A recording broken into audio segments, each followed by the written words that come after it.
What is diabetes? Is it incurable?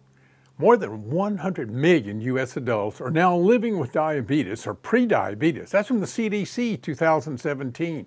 If tested with a glycated hemoglobin or a HbA1c above 6.5, you've been diagnosed as a prediabetic or diabetic.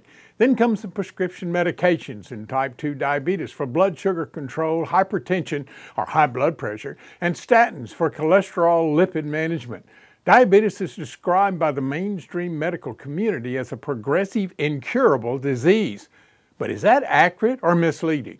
Most daily take a drug regimen initially providing blood glucose level improvement, but for too many, after about 6 months, they experience a decrease in effectiveness.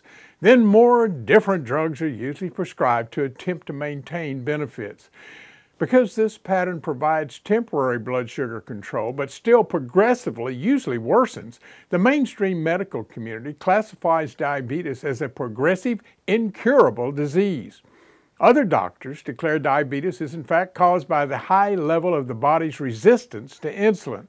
Sugar glucose levels in the blood are a symptom of the insulin-resistant status, but glucose blood levels are not the type 2 diabetes cause.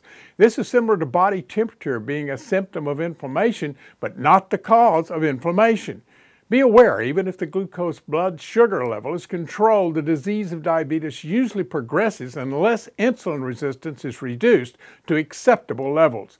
Why does insulin resistance cause heart attacks, strokes, high blood pressure, and amputations?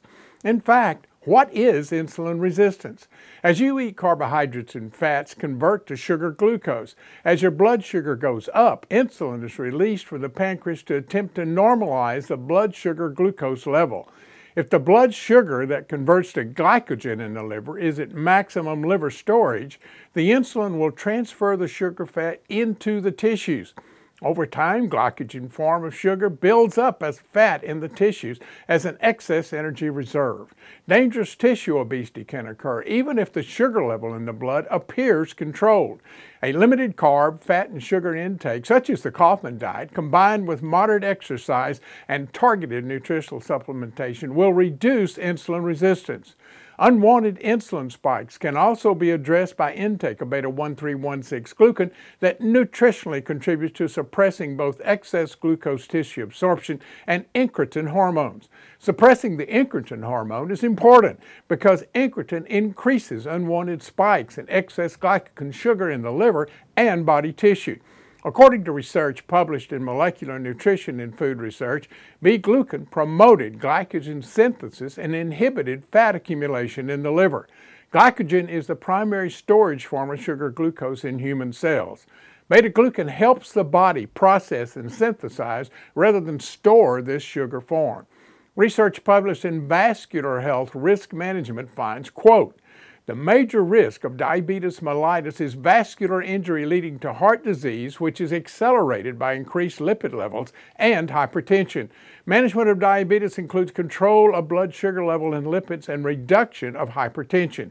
Dietary intake of beta-glucans has been shown to reduce all these risk factors to benefit the treatment of diabetes and associated complications," unquote. To resolve diabetes type 2 symptoms, insulin resistance must be reduced to a normal level.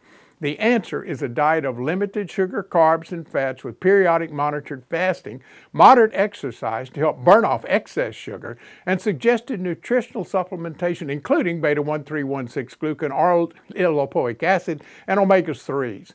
Weight will decline and energy increase while insulin resistance, the cause of diabetes, declines. Diabetes type 2 does not have to be a progressive, incurable disease. With discipline and lifestyle changes, you can let today be the first day on your path to avoiding or resolving type 2 diabetes.